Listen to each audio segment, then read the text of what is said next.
Өзүң тааныш. Болду. Ош шаары жана Ош облусу боюнча тергөөчүсү алган 50 000 сом акча каражатты өз ыкчаңыз менен чыгарып бериңизерчи.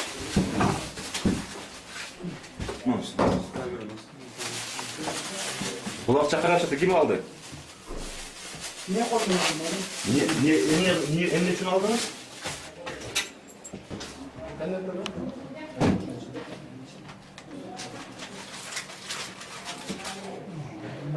Жок, конвертчи.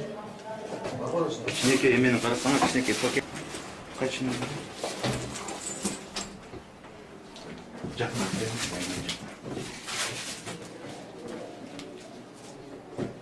Бул азыр алып аткан экспертиза дайындалат, бул боюнча.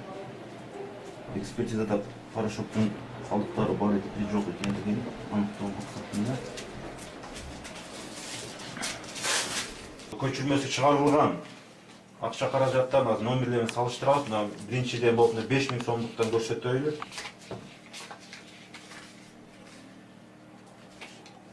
Altmış sekiz 575.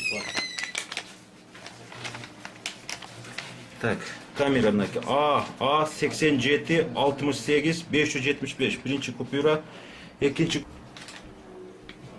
AA 70 55 533. Gördüңөр а? Мынакей. Акчанын номерлери мурда чыгарылган. Акча каражаттын номерлери менен дал келбедер. Жана ручканы көрсөтөмүн, карап туруңар. Так, мына жерде көрдүңөр а, мына жерде эмне деп жазылып турат? Пара.